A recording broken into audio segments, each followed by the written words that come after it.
नमस्कार मंडळी, स्वागत आहे तुमचं अकस्मात मराठी हॉरर स्टोरीज या चॅनलवर.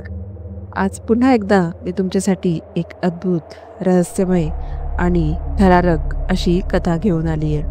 पण कथेला सुरुवात करण्याआधी जर तुम्ही या चॅनलवर नवीन असाल तर चॅनलला सबस्क्राईब करायला विसरू नका. सोबतच बेल आयकॉनवर देखील क्लिक करा, जेणेकरून तुम्हाला अशाच नवनवीन थरारक रहस्यमय व्हिडिओजचे नोटिफिकेशन्स मिळत राहतील.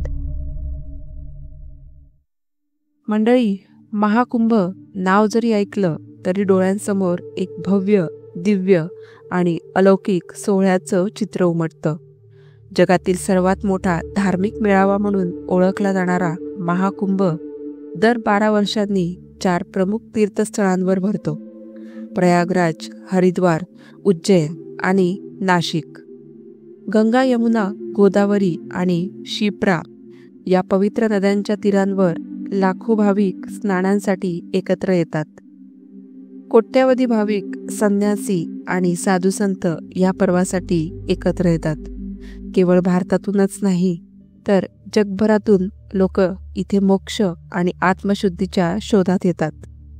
काहींना याचा धार्मिक आणि आध्यात्मिक महत्त्व माहिती असतं, तर काहींना केवळ आस्था असते. परंतु या महासोहळ्याच्या गर्दीत काही गोष्टी अशा असतात ज्या उघडपणे बोलल्या जात नाहीत.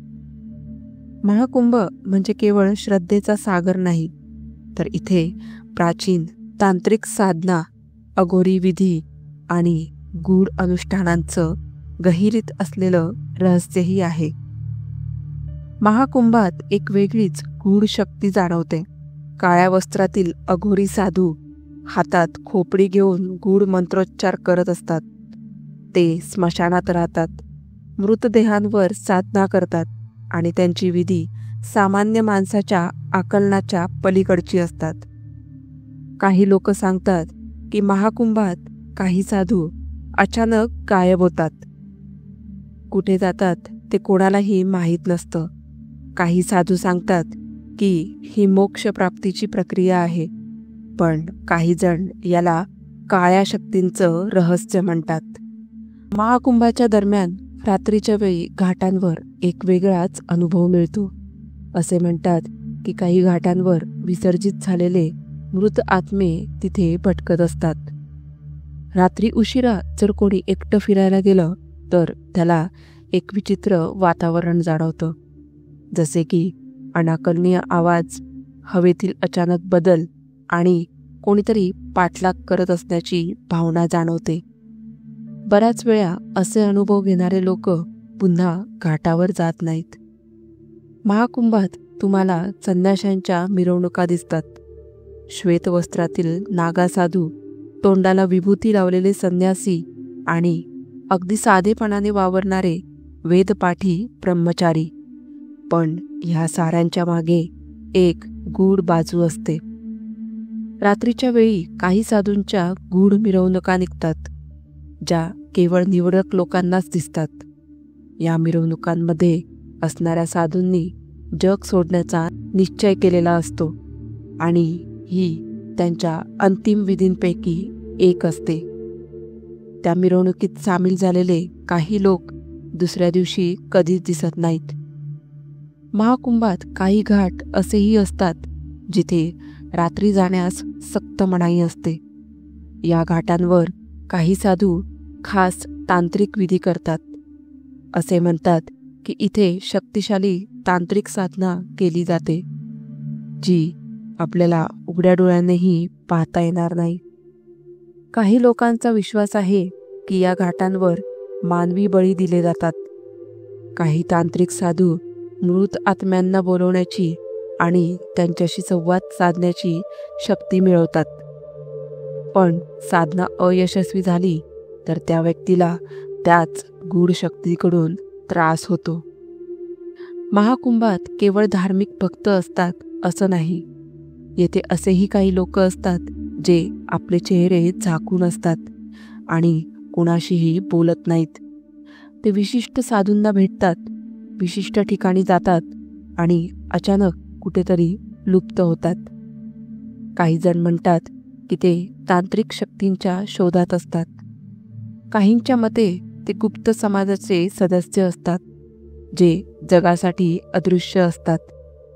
काहींना विश्वास आहे की ते परलोकातील आत्म्यांशी संपर्क साधण्याचा प्रयत्न करतात. महाकुंभ हा केवळ धार्मिक सोहळा नाही, तर तो एका विशाल, गूढ, रहस्यमय शक्तीचं केंद्र आहे. या महासोहळ्याच्या गर्दीत काही गोष्टी अशा असतात ज्या उघडपणे कोणीही बोलत नाही. त्या गूढ, भयावह आणि अकल्पनीय असतात. तर असाच हा महाकुंभ 2025 साली प्रयागराज येथे सुरू होता. मकर संक्रांतीचा शुभ दिवस. सकाळच्या पहिल्या प्रहरी असंख्य साधू आणि भाविक गंगेच्या पवित्र जलात स्नानासाठी उतरले होते. घाटावर भगवे वस्त्र परिधान केलेले संन्यासी मंत्रोच्चार करत होते. अचानक कुठून तरी डमरूचा आवाज घुमू लागला. लोक माघारी वळून पाहू लागले. एका बाजूला नागा साधूंचा लांबच लांब तांडा नदीच्या दिशेने येत होता. त्यांच्या अंगावर राख फासलेली, हातात त्रिशूल आणि डोळ्यात एक वेगळीच चमक. त्याचवेळी या पवित्र महाकुंभात एक अज्ञात भय देखील लपलेलं होतं. रोहित, एक युवा पत्रकार, महाकुंभाच्या या भव्यतेला आपल्या कॅमेऱ्यात कैद करत होता. त्याने एका रहस्यमय गोष्टीबद्दल ऐकलं होतं. प्रत्येक महाकुंभात काही साधू अचानक गायब होतात आणि त्यांचं कधीही काहीही ऐकायला मिळत नाही. सुरुवातीला त्याला हे फक्त अफवा वाटत होती, पण जेव्हा त्याने काही स्थानिक साधूंना विचारलं तेव्हा प्रत्येकजण विषय टाळू लागला. एक वृद्ध साधू फक्त एवढंच बोलला, बेटा, काही प्रश्न असतात ज्यांची उत्तरं शोधायचा प्रयत्न करू नये. काही गोष्टी गूढच राहिलेल्या चांगल्या. त्याने आणखी चौकशी केली, पण प्रत्येक साधू फक्त एकाच गोष्टीची पुनरावृत्ती करत होता. महाकुंभाच्या गर्दीत काही असेही असतात जे आपल्यातले नसतात. त्या रात्री रोहित आपल्या कॅमेरासह एका जुन्या उद्ध्वस्त आश्रमाजवळ पोहोचतो.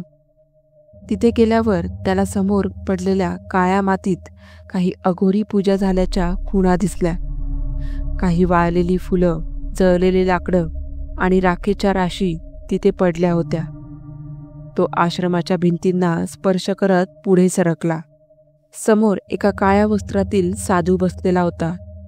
त्याच्या अवतीभोवती एक गडद काळसर धूर पसरलेला होता. त्याच्या डोळ्यात एक विचित्र चमक आणि चेहऱ्यावर एक भयावह हास्य होतं. रोहितने कॅमेऱ्यातून त्या साधूचा फोटो टिपायचा प्रयत्न केला, पण जसे त्याने क्लिक केलं तसं पूर्ण वातावरण अचानक बदललं. हवा अचानक थंडगार झाली. गंगा नदीचा आवाज अस्पष्ट झाला. आजूबाजूला फक्त भीषण सन्नाटा जाणवत होता. रोहितने भोवताली पाहिलं. सगळं काही काळवंडून गेल्यासारखं वाटत होतं. तेवढ्यात घाटाकडे जाणाऱ्या रस्त्यावर त्याला एक विचित्र मिरवणूक दिसली. काळ्या वस्त्रातील अनेक साधू एका मोठ्या ज्वालाभोवती फेर धरून उभे होते. त्यांच्यामध्ये एक तरुण साधू उभा होता. त्याच्या चेहऱ्यावर भयंकर भीती होती. ते सगळे काहीतरी मंत्र उच्चार करत होते आणि अचानक त्या तरुण साधूने आकाशात भीषण किंकाळी फोडली. पुढच्या क्षणी तो अदृश्य झाला. रोहित जिथल्या तिथे थिजला. त्याच्या मेंदूला काहीच सुचत नव्हतं. त्या जमावाने हळूहळू त्याच्याकडे पाहिलं. त्यांचे डोळे जणू रक्ताने भरलेले होते. त्यांनी एकच आवाज काढला, तो पाहतो आहे. त्या क्षणी रोहितच्या शरीरातून थंड शिरशिरी गेली. रोहित घाबरून ओरडला आणि पळू लागला. घाटावर पोहोचताच त्याचा तोल गेला आणि तो गंगेत पडला. त्याच्या कानाशी तेच मंत्र सुरू होते. त्याचे डोळे मिटत होते. काही क्षणात तो बेशुद्ध पडला. सकाळी जेव्हा तो जागा झाला तेव्हा तो घाटाच्या कडेला पडलेला होता. लोक त्याला बघून चकित झाले. त्याने वेड्यासारखे आपले कॅमेऱ्यावरील फोटो तपासले. सर्व फोटो गायब झाले होते, फक्त एक फोटो वगळता. त्या झाडाखाली बसलेल्या साधूचा आणि त्याच्या मागे उभ्या असलेल्या असंख्य अस्पष्ट आकृतींचा. त्या दिवसानंतर रोहितने कुठल्याही महाकुंभात पाय ठेवला नाही, कारण त्याला माहीत होतं महाकुंभ केवळ एक धार्मिक सोहळा नाही, तर इथे काही आत्म्यांची मुक्ती होते, तर काहींना कायमचा अंधार मिळतो.